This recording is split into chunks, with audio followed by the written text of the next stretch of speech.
State leaders on both sides of the aisle in Texas are now condemning a vote by the Texas State Republican Executive Committee. That's the board that governs the Texas Republican Party, for their ridiculous own goal over condemning anti-Semitism, Nazis, and Holocaust deniers. So what's basically going on is that this executive committee has been struggling and failed in dealing with language over a new resolution affirming the party's commitment to combating anti-Semitism.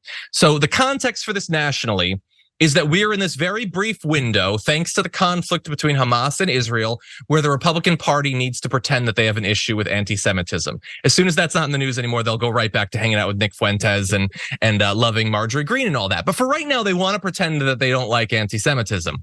So they were going to do this.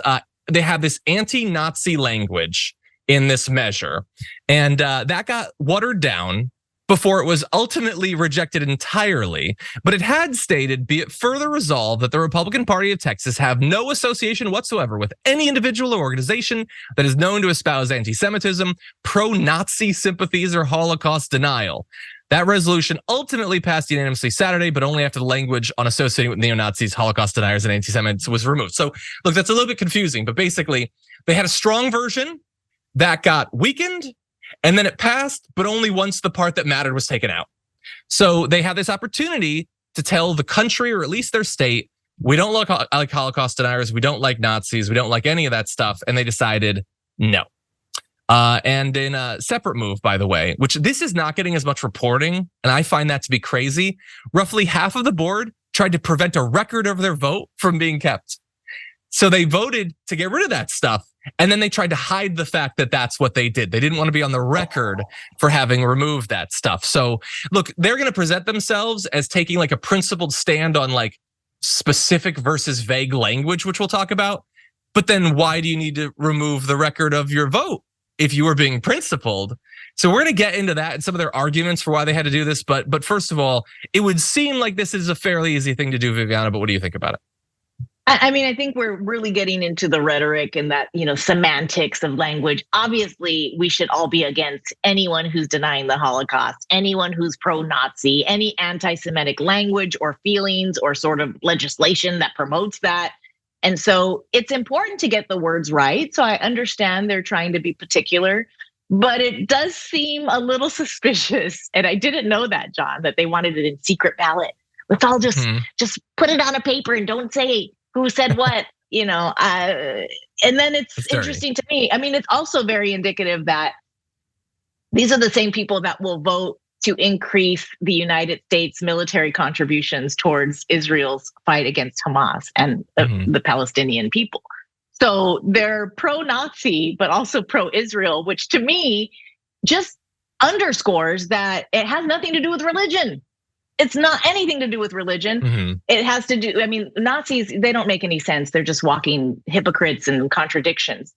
So we can't really make any sense of what they're trying to do. I don't know why these legislators would want to protect that language so like close to their heart. It's very concerning to me what they're trying to hold on, what they're trying to allow people to do. If somebody comes in and they're actively denying that the Holocaust happened, we don't want any part of that. That's easy. Why is that being contested? It's confusing to me. So we're in a weird place right now where people don't really know how to like support free speech, but yet we don't want to put it in paper and we don't want to put our hand up and say that we do. So it's a lot of cowardly behavior, actually.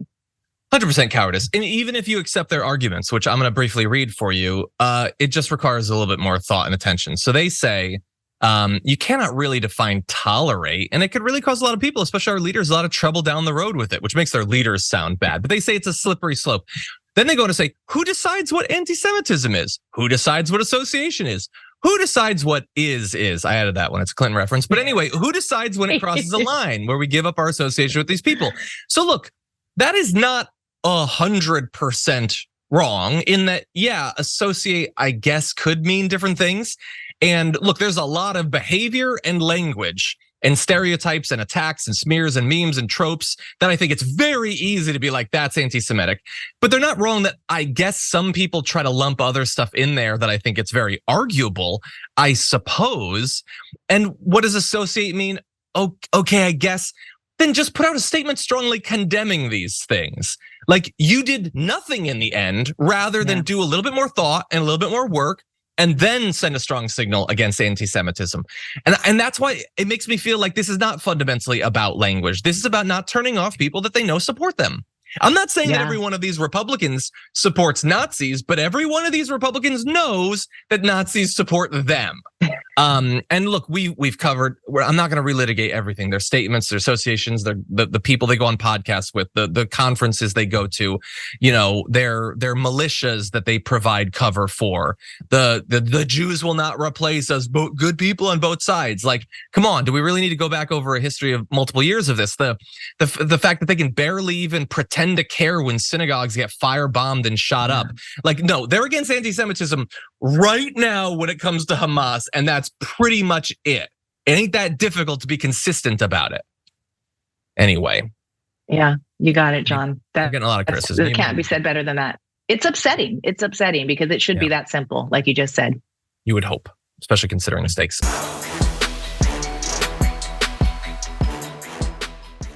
Check out the Damage Report podcast each day, wherever you get your podcasts, whether Pocket Casts or Stitcher or iTunes.